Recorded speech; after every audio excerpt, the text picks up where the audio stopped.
B-Dubs, good to see you back home safely, buddy. You bet. Early morning flight out of Asheville. There's quite the construction project over there, so you got to go way around and twist and turns. But good to be back. I'm kind of ready for story time with Uncle Max to find out that he's actually like a ninja, not just a black belt and all that.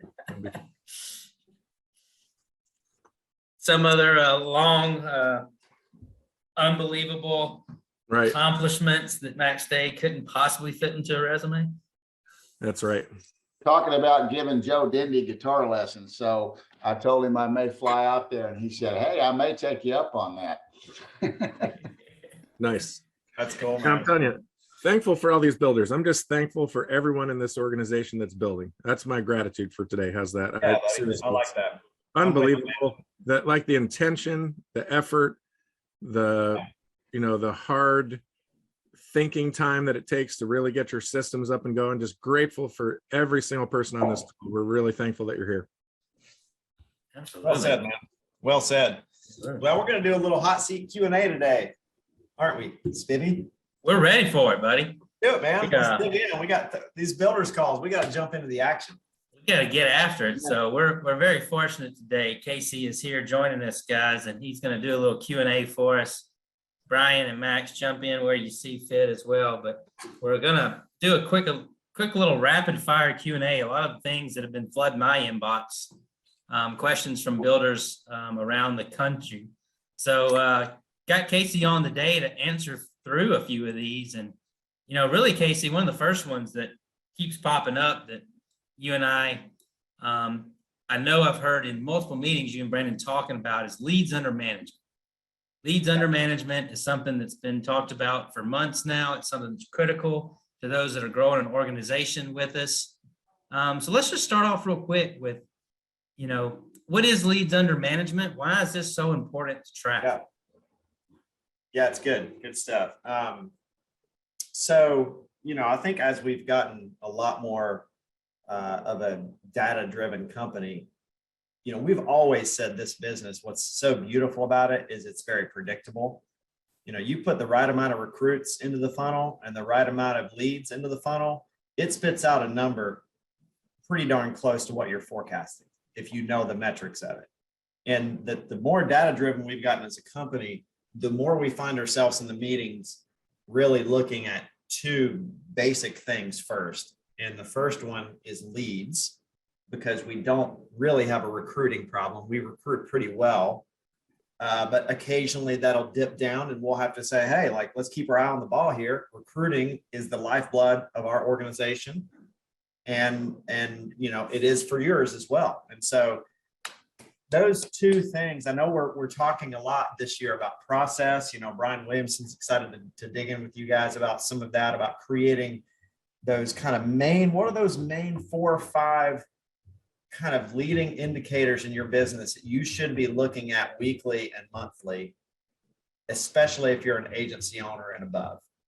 And you need to start getting in that habit, even probably at the key leader phase of your business. But it's just so predictable. And those two things are some of the most 2 important metrics you can have. It really is first recruiting, because you can't just dump your agency with a bunch of leads if you don't have enough recruiting, which is why Max Day is in the seat he's in, to help us kind of make sure we're filling up the top of the funnel first with new blood, lifeblood, right? But the second thing in order, so it's recruiting. And once I get recruiting down, now I've got to actually make sure that I'm getting agents leads. And so leads is the second thing. And from leads goes to appointments. So you can start to get more granular with how you're tracking this stuff, but it's surprising to me how many people miss it on the 2 most important metrics of our business, which is recruiting first and leads under management. And so if you got your recruiting down, like if you're getting enough bodies into the door, and so I may only be talking to half the call right now when it comes to leads under management, because the other half of you guys, you just don't have enough recruiting yet in your business to really think about the leads component as much.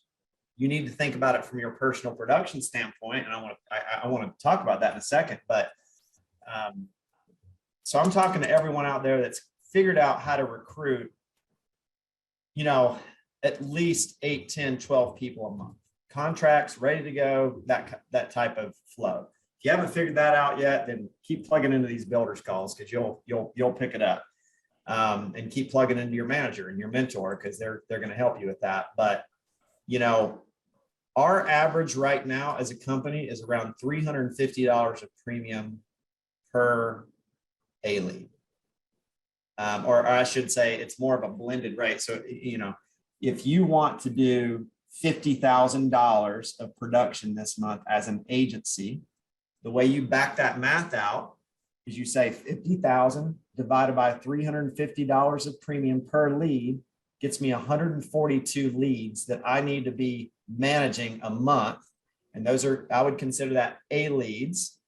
And then you want at least twice to 3 times as many bonus leads. So if you're a $50,000 agency right now, or somewhere around that, or bigger, show me in the comments if you are tracking around that. Meaning, and if you're going, I don't know how many leads we managed last month. Well, that's why we're talking about this, right? You need to know how many leads you're putting in the pipe. So, but if you're trying to get to 100,000, do the math. 100,000 a month divided by $350 of premium per lead. It's 285 A leads per month times, let's just say at a minimum 2 times that. So that's another 571 bonus leads in the mix on a monthly basis. It's just amazing how many times we miss it based on just getting leads into people's hands, you know? And so that leads under management is so you can't squeeze so much juice out of that turnip that only has like, or whatever the saying is, squeeze the juice out of a turnip. Maybe that's a southern. Orange. Blood from a Blood turnip. orange. You can't get blood from a turnip. Take it away. Yeah, you just can't, like if you're trying to go 50,000 a month and you're only distributing 75 A leads a month and maybe 2 to 3 times that on bonus leads, you're just going to be frustrated. You're going to be going, why aren't we doing more? Why aren't we doing more? Well, you aren't using enough raw ingredients to bake the cake you're trying to bake. You know, you're cutting your ingredients in half, expecting the same size, you know, cake. If that makes sense. I always think of it as baking because it's precise and it's predictable, and so you've got to get that part down. So once you understand that, now, and again, by the way, guys, every single week, it's one of the first things we look at as an agency. How many leads do we get out? Because we know within about a 5% certainty what our volume is going to be next week or the week after, based on how many leads we allocate to the team this week. Same thing applies to you guys, just a little bit on a micro level from that, because you're a fraction of the overall company size. So once you understand that, now you got to ask yourself, do I have a demand problem or a supply problem? Do I have a problem with agents not wanting to take the amount of leads they should be taking? That's a demand problem. Or do I have a supply problem? Do I have the demand? Do my agents actually want those leads? They're requesting them and they're not getting them. So I would start first with demand problem. If you have a demand problem, and I would argue that most people, most agencies probably have a little bit more of a demand problem than you want to admit. And so I think the conversations that need to start happening a lot more right now as agency owners and as leaders of your team is you need to take someone like, let's say Spivey's on my team, and Spivey's producing, he's figured out how to produce. Like he knows how to take leads and turn it enough profit, right? And so maybe let's say Spivey's taking $300 a week worth of leads, and he's figured out how to be profitable on that. I'm going to try, especially if Spivey wants to build, I'm going to try to move Spivey to taking $500 a week or $600 a week of leads. I'm going to try to get him to get a little bit more fat. I don't even like to call it fat because it's really not. It's really a healthier way to approach investing in leads. Because if you can take $300 worth of leads, Spivey, and turn it into $1,000 or $1,500 of net profit, Why wouldn't you dump another 300 in there to double that? And so many of your other costs are fixed. So you're just like massively increasing your profit margin by just investing a little bit more. And that's if you get the same close ratios on doubling up your investment. What usually happens is because you end up running more appointments, you end up getting your postures better. You're just better on the phones. You're better in the home or virtually or whatever you're doing. Like, you're just better. And so you would think that 1 + 1 = 2, not necessarily when it comes to investing in leads. I've seen people, myself included, take $300 a week worth of lead investment and decide to double that to $600 a week. And I don't just double my production, I double it and then some. But I do amazing things to my actual profit margin. And so we need to start having conversations with our agents, especially the ones that have figured out how to turn a profit on leads, is what does an extra 20, 30% investment look like for you? And what does that actually do based on your numbers right now? Because that's what needs to happen. If you want to build a business, you've got to figure out how to create more cash flow. And if you're starving yourself from that, like the ATM can spit out more money. You just got to make it spit out more money. And it doesn't take you that much longer. So make that ATM spit out a little bit more money than you're making right now. And with that extra, we can show you how to invest that in a part-time recruiter or more ads or funnels or whatever we're doing to actually start building the agency. Or maybe it's an assistant, maybe it's a staff person to actually help me clear all the other stuff off my desk except for running appointments and recruiting and hiring and onboarding. But I need to get Spivey making that extra profit to do that. And the quickest way to do that is to show him how to turn that ATM up a little bit more. So after you talked about this last week, Chris Leaks down there in the comments too, just following on social media, all the awesome threads that we have going out there, guys. And this is exactly what Chris Leak was talking about. Many of you know him as an elite producer, one of the best there is when it comes to protecting families. And he said, guys, a lot of people reach out to Chris and ask for the tricks of the trade, ask for product knowledge, ask for technical sales skills they're looking for to be able to produce like Chris can produce. And he will be the first to tell you, and he said so in social media posts, that he invests in himself. And the first thing that he recommends is buy more leads. Buy more leads. Put more leads into the system, because Chris has already figured out how to protect families, and the amount of results that he's going to get compounded is going to accelerate greatly by having more resources over tweaking just the slightest bit of knowledge. It's always going to start with the leads. Absolutely.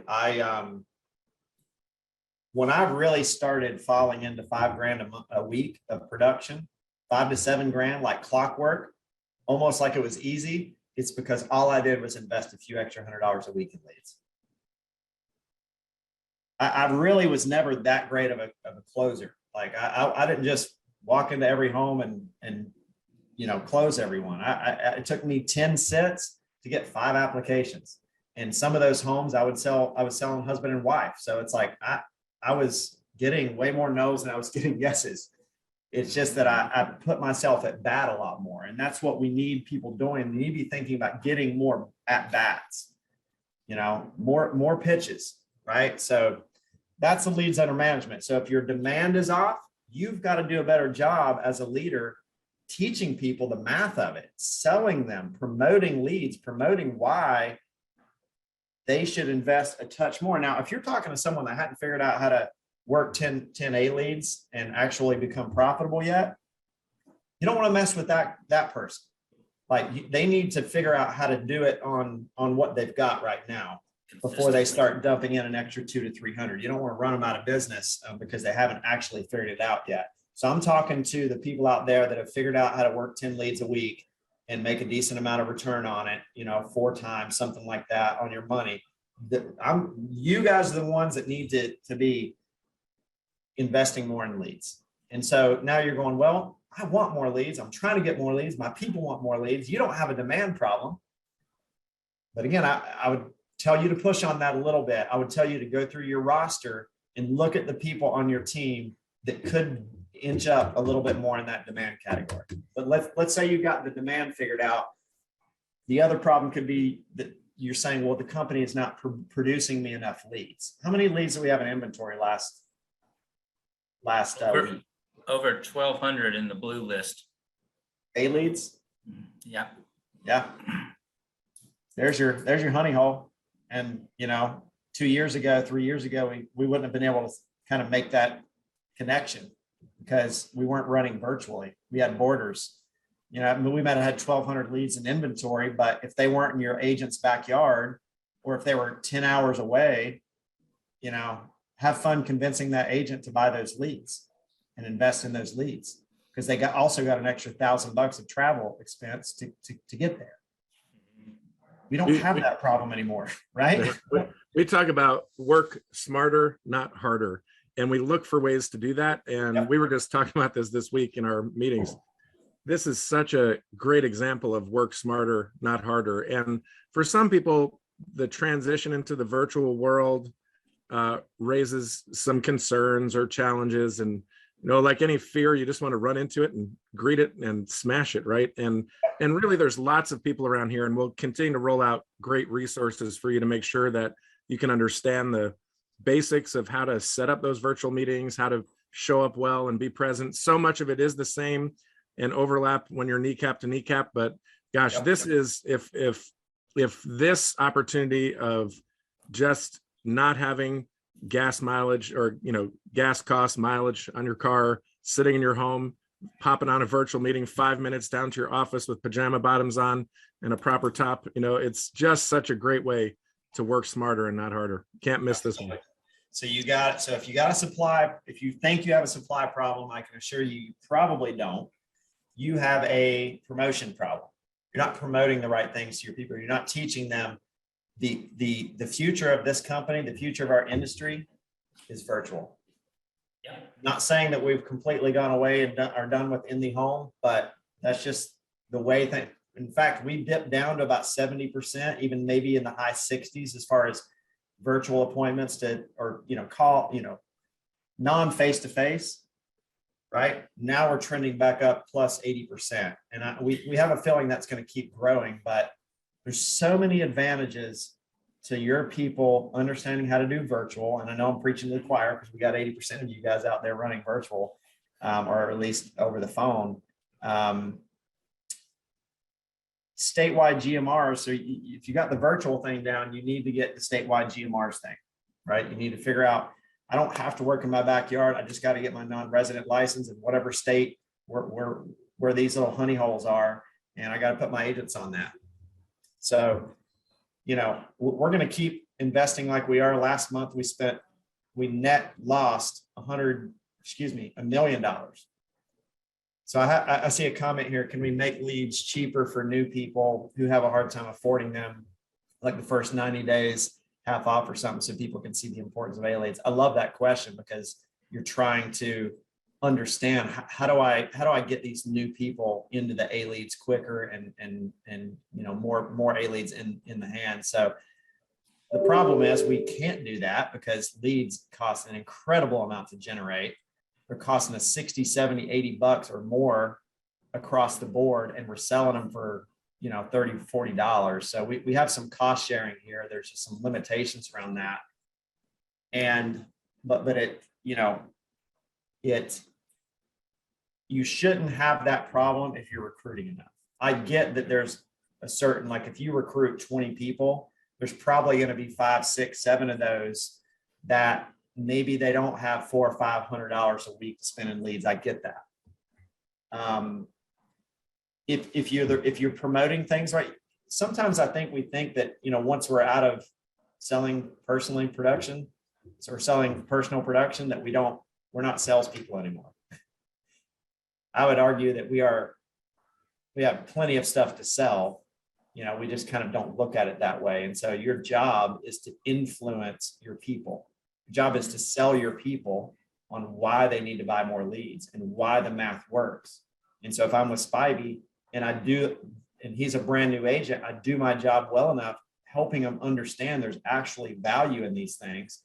it shouldn't be long to where Spivey, gets that, picks up enough, whatever, maybe puts $500 on a credit card to get himself started. But some of it is just that you may not be recruiting enough people. That's where, like, I went back to first, you have to have enough recruits. You should have enough demand there if you have enough recruits. So if you're not recruiting enough people, you only got 4 or 5 onboarding a month, you're going to have a lot of people in that mix that, may not be able to kind of jump into the deep end. I think the way, Casey, to kind of summarize that too, for those of you that are taking notes, like last few weeks, we've really honed in on this on the builders call. Leads under management is a statistic that you should be watching on a weekly basis, diving into your agents, knowing their production, knowing their capabilities of growing. And then just like we heard from Pogue and several members from his team and Brandon and Casey just a couple of weeks ago, how many unique builders are you finding on your roster on any given week? A lot of times you'll see organizations where you've got 1 or 2 builders that are doing 4, 5, 6 contracts a week. And then they're kind of doing the bulk for the rest of the agency.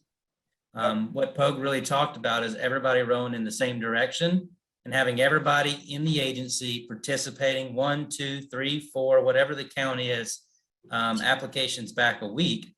That's what's going to move the needle forward. Leads under management, total number of unique builders within your organization.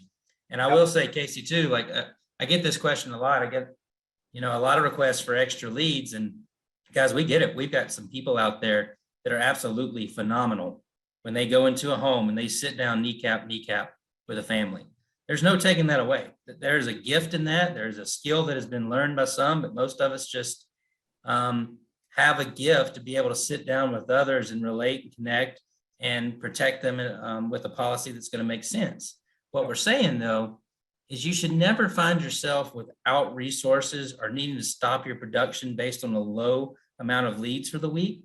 When we have over 1,000 A-leads sitting in inventory, it's just another tool that you need in your bag. If I'm a Major League Baseball pitcher and I've perfected throwing a fastball and a changeup, but I have the capabilities of learning a changeup or a curveball from time to time to introduce something new to my skill set to make me that much more lethal when I'm on the mound, that's something I've got to do. So we're not encouraging those that are really good at going kneecap to kneecap stopping, but add something to your arsenal and open yourself up to learning something so that you can continue your production when there is a limited amount in your backyard. That's it. And again, I'm just loving these comments here. I'm seeing some people saying, I'm investing $100. I'm new, investing $100 a week. Love it. Love that, and be surprised. It doesn't take you sometimes but a few weeks to do that. And you pop yourself 3 or 4, 5 sales or more, but. Oh, go ahead. Yeah, I was just going to say,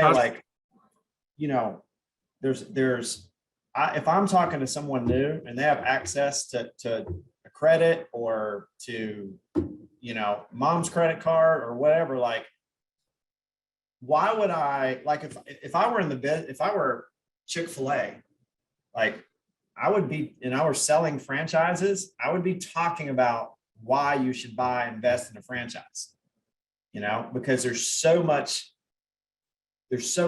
upside to the deal. And so why would we encourage people to limp in, too much into an equation? And again, I'm definitely never been the type to want people to kind of go into, look back and all of a sudden they're 25, 30, 40, 50, $100,000 in debt. Like if you're going to, but that initial $1,000, $2,000 for what the upside is in this business, if you can't convince people to kind of pony up and get a couple grand in their pocket to invest and get a stable spot, you're not selling it enough. You're not selling the upside enough. You're not getting them excited if they're going, well, I got $50. What, it's like, and I understand that not everyone has access to some cash like that. So, so therefore you have to be good at setting the expectation that what you lack in capital, what you lack in $2,000 a month to get this thing kicked off the right way, you're going to have to make up for it with some sweat equity. And it can't be $250 a week if you're going to invest $50 or $100 a week. It better be 500, 800, 1,000 dials a week if you want to start kind of hitting the leaderboard type numbers. It's going to be cash or it's going to be time. Which one do you have? Maybe it's a little bit of both, but I've got to do a better job as a leader in selling the upside so that you're willing to do one or the other. What are you going to say, Brian?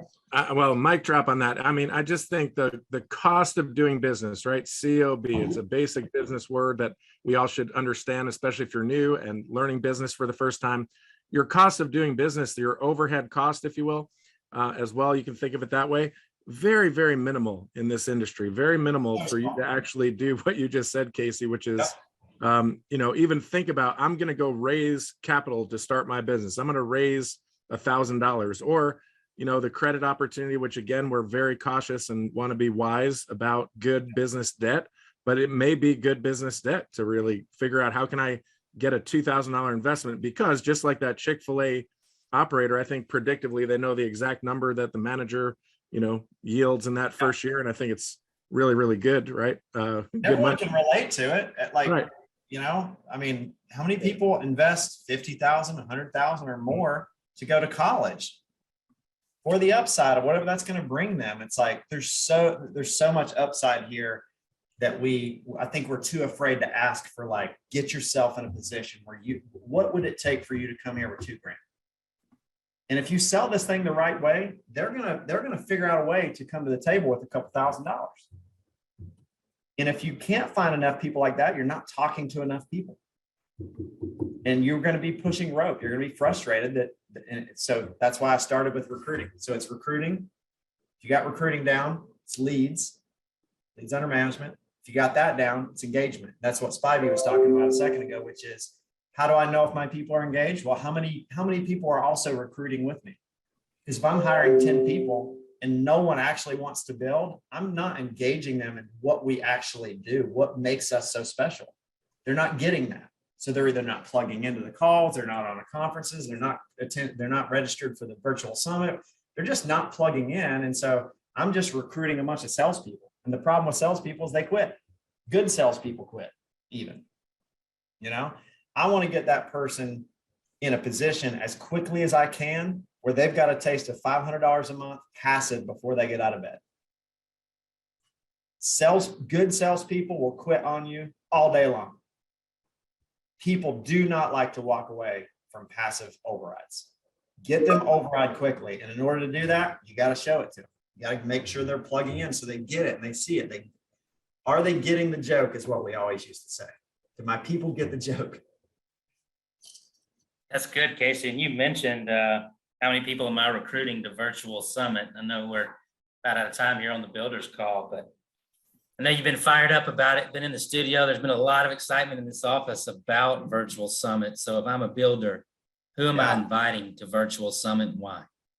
Everyone you can, friends, family, recruits, just be intentional about it. I know this is a unique situation with the virtual conference, but it doesn't call for anything unique when it comes to how we promote it. It just needs to be the same intentionality and the same focus as we put around promoting an actual conference, because this conference is going to be basically what we were going to be rolling out in Denver. So this is not just a State of the Union, this virtual summit coming up on the 23rd. Brandon and I have been saying this the last couple of weeks, especially as we've been drilling in and getting ready to film, which we just got back from filming in Knoxville. It feels like what we just did in Knoxville was 12 years worth of getting us to this point. Certainly the last 3 years of what we've been working on and investing massively in has led us to what we're getting ready to show you guys and show the rest of the world on the 23rd. So you are going to want to get your people on it and get as many people as you can. I'm seeing some good stuff. We're all seeing a lot of people talking about watch parties. Make sure, and we'll mention this on the next call too. Remind me if I forget. But if you're going to do watch parties, try to make sure everyone's registered for that as well, because if you've got 100 people at your watch party, we just want to make sure that we can kind of get a good idea of our attendance, because as you guys know, those numbers matter as well from a production and volume and growth standpoint. So it's just going to be, like I said, it's going to be a lot of hard work, a lot of investment. You know, the rest of the industry has stopped investing in innovation. They've all the energy's kind of out of the room when it comes to innovating from our competitors. So this is truly the first time we're kind of popping the hood for everyone and saying, check this out. You know, look what we've been working on, and the things that we're going to roll out are going to dramatically change the industry. These are disruptors. The things that we're talking about are massive disruptors. So just get ready for it. It'll be fun. Man, I'm fired up. I got to be a fly on the wall in that audience and get to see some of the cool things. And you know, I don't know how many times I've picked up my phone and wanted a text message about 300 people, some things that are going to absolutely blow their mind and reasons to be there and watch. But right, always deleted to keep it under our hats, guys. But it's going to be phenomenal. Some of the Casey, this isn't just game changing for Symmetry and Quility. Yeah. I'm talking, we are literally changing an industry that is hundreds of years old. The way in which life of an insurance agent and the way that a client experiences the process of completing insurance policies to protect their family, we are going to simplify and change it to the point where recruiting is not going to be the issue, guys. Yeah. It's going to be surrounding yourself with the right people with the right mindset that are going to do the right things consistently. And you're going to be responsible for picking out who that's going to be. That's where we're headed. Right. Good stuff. Good Q&A, guys. Thank you. Brando, you on, buddy? Ready to get started? Yes, sir. Hey, man, you and everybody? I both wore flannels today. Nice. Good. Every day, man. We end up wearing the same thing and didn't even call each other like we used to when we were in school. Right. You know? Man, we just dug in over here with a good builder's call. What did I miss? Man, Aliens under management, man. leads under management, Yep. unique builders, conference teasers. Man, I like it. Aggressiveness, assertiveness with your lead flow. Right. My mom, a flow hack for you, Casey, if you will. She had to pay for me to get my the first time I took the insurance. Well, the only time I took the insurance, got my insurance license, right? I had a big thick book like that. She had to pay the money because I didn't have any money. And immediately she sent me a article from, I want to say it was Newsweek. And outside of assertiveness and aggressiveness for a salesperson, what do you think the number one key to success is? Quality that one must possess. So it's not like an activity, you got to work hard. All those things are really important. Here's the number one characteristic or quality, and Brian Williamson may have the answer as well. How about this? Why don't we pause, show our video. Everybody can light up the Q&A. Tell me what you think the correct answer is. And when we come back, I will unveil what Flo sent me 21 years ago. Let's do it. Right? Let's take a pause and a veil.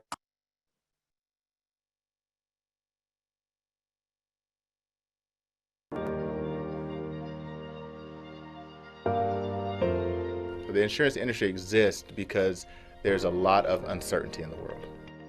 We're all gonna leave, and we're all gonna leave people behind, and those people are gonna need certain things.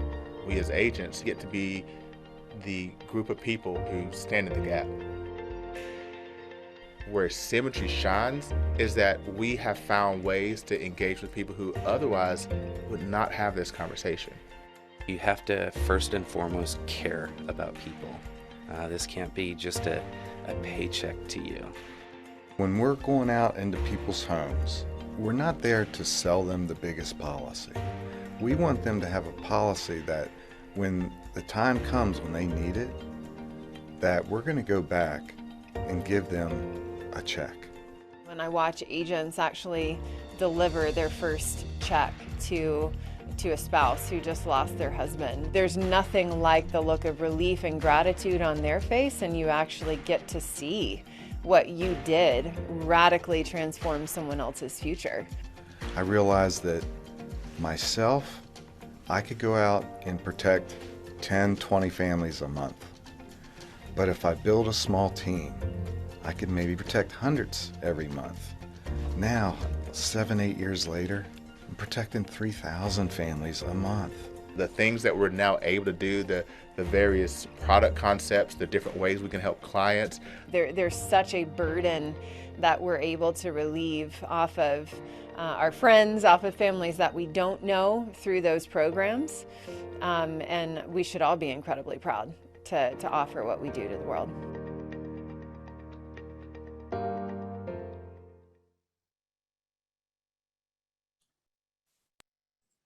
Yeah, that was a good one. So good.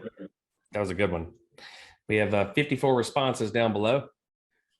The correct answer, as answered first by Martin Doe, but echoed by several people, is optimism.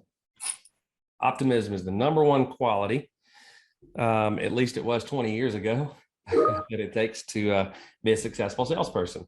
The definition of optimism, the best definition, there's probably plenty, the best definition is the belief that your actions have an impact on your future. What do you think about that, BW? Does that line up with everything you've always been teaching and been taught? Absolutely. Yeah. I think, when they defined hope, which is kind of similar to optimism, right? Goals, priorities, and attitudes. I always remember the acronym GPA, and all of those things are in your control, right? Do I control my reality from the inside out, or am I just subject to the circumstances from the outside in? And I think that is absolutely aligned with, at least, again, specifically what I'm learning still in our industry is from an insurance salesperson perspective, that optimism and hope is key. On a leadership perspective, it also shows up, but the number one quality from a leadership perspective is actually care. It's actually that you care personally for the person in front of you. That's for another conversation. It's the little things, right? It sounds so simple when you say optimism is effective for sales, care is effective for leadership, but it's those little things that we can miss it on when we're kind of not being our best selves, if you will. Yeah, and I think the most important thing to understand is that 30 years ago, people thought that you were born with a level of optimism or maybe a level of empathy or compassion if it as it relates to care. We know now that certainly people are born with certain levels of them. Some people may be a higher disposition to be a little bit more optimistic, more positive. But these are things that you can grow and things that you can cultivate. So what would we say is, I'm a salesperson. What is the number one way? Meredith, feel free to jump in here. I think I see you down there. Brian, Casey, anybody, what is the number one way, a couple of different ways for us to cultivate optimism? Let's say that I am generally not as optimistic or as positive, let's say, as maybe other people. But the good news is I can work on those things. I can get better at it. How do I do that? I'm excited to hear from Meredith first on this one. Nice, B-dubs. You like that? I know. You can tell we did not script this today. We don't have our fun facts right in front of us. It'll be good. It'll be good to see what comes out of it. But what we do know about positive psychology, what we know about emotional intelligence and optimism is what's very exciting is, yes, we kind of all are born into certain wiring around optimism. What is exciting is now we know when we focus on things and we put energy and practices towards it, that level grows, right? There's 40% of kind of on the positive psychology is like, it's stuff we're born into, right? And then there's, I think 10% is like life circumstances, right? And so then it ends up where we have like, what is that? The math of like 40% of control over things that we can actually help co-create and evolve in ourselves towards more of the human that we want to be. So we do have power over changing those neurons and the circuitry in our brain to help more towards the positive. The neuroplasticity, right? It's, Yes. Blessings. There's so many good answers in here. Stop watching the news. That's a good one. It's hard to watch the news and be optimistic about anything. Yeah, we were yesterday, I'm going to plug right here, Jen Colburn on our Connect call yesterday that you're free to go back and watch on our Instagram page. But, she was really talking about just feeding the mind, and I think sometimes we think about feeding the mind. It's like, okay, positive. There's also a guardian. You need to guard your mind on what you're feeding it. It's kind of like our bodies, like the junk food tastes really good, that stuff we feed our minds, sometimes the TV, the news, it's kind of, there's an addictive there, just like sugar is for us, but we've got to have some discipline on not allowing certain things into that brain for protection. So. Yeah. And, it's like the evening news, they used to start it out with like, good evening. And that was the last time you heard anything good. And so here's the thing, the reason why, we hear this phrase, bad is stronger than good.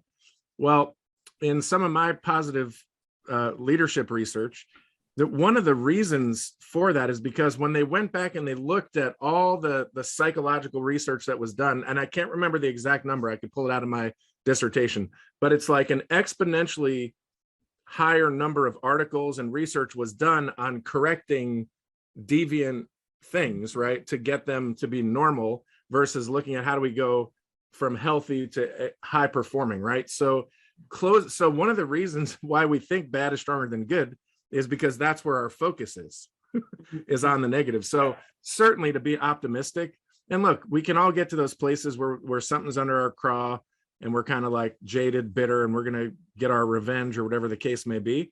But making a strategic decision, that's why I like that goals, priorities, attitudes. Set a goal, whatever that problem that you're seeing is. Okay, what do I want my hopeful future to look like? What's that goal? What priorities do I need to put in place in order to achieve that goal? And what attitude am I going to guard the heck out of? To your point, Meredith, like just guard, and shout out to Jen for that. That's great. Guard the heck out of that attitude and that mindset, because that's going to be the thing that lifts us up to that new level. Yep. So good. I would say everybody should read. Somebody said this in the comments. It was great. Read Happiness Advantage. It's kind of 101 to positive psychology. It's fantastic. But I think the idea that one of the best ways for me to kind of cultivate optimism or to grow optimism is just to work towards something positive. There's a lot of great answers in here, like do something really kind for someone else, serve other people. Focus on gratitudes, do some journaling. All of those things are so important. But a lot of times, like action begets more optimism. So if I'm surrounding myself with optimistic people, if I'm plugging into optimistic things, positive things like conference calls or conferences or podcasts or reading, another great podcast, Meredith, you and I've been listening to, what's the lady's name? Laurie Santos. Yes, Dr. Laurie Santos. And what is the name of her podcast? I just have it plugged in. Have you been listening? Have you been with me? The Happiness Lab. The Happiness Lab. I've listened to all of them. I'm about a season behind, but yes, they are fantastic. So how do you get 30 minutes of like those little things into your day every morning? So what are you filling your mind with? Sometimes I make a mistake and I like to listen to Dateline on podcasts. It's kind of a guilty pleasure. It's not very positive. It's like confession right here. That was good, babe. I'm proud of you. It was. I'm not saying we don't need a little dark chocolate at the end of the night. I'm not saying that. I'm just saying we don't need, we don't need maybe Reese's cups all day long. That's what I'm saying. Like Spivey. We're not looking for purists out here. Take the Datelines every now and then. Just mind how much you will listen to them. Right. Yes. And yeah, look at your invisible influence there, Meredith, just rubbing off on Brandon. He's just picking up your podcast. See, that's how now you just unlocked a key. I think I may have turned her on to a Happiness Lab. He did actually. Okay, cool. Yeah. Well, vice versa. Then Brandon, I just want to celebrate you. Yes, the Happiness Lab is a podcast. The Happiness Advantage is a book. Read them, listen to them. You will be very happy. And I do have to say, which I think we always have to, and I know this is not even scripted in what we're supposed to be talking about today, but sometimes when we use that word happiness a lot, it can it can be a little bit of a hook. That's why it's there. It is to hook you. We are not talking about looking for people to be happy 24/7. That's not the goal here. It's about a level of contentment and a level of well-being. They use the word happy because it is a marketing tool to catch you and do it, but that's not really the goal. And I did see something, I think I saw something just this morning, or maybe it was yesterday, that said, you know, true contentment or happiness is not a life without pain. It's learning how to, you know, have the tools to successfully deal with those things, be it challenges, be it obstacles, whatever it is, right? So I think most people, to your point, Meredith, I think they think that if they're dealing with things that are really dark down, or they're going through phases where they're not as happy, that that means that they can't find well-being or they can't find contentment. And that's not true. This is a whole webinar in itself that we won't get into today. So, because we got a lot of good stuff today as well. Look at here.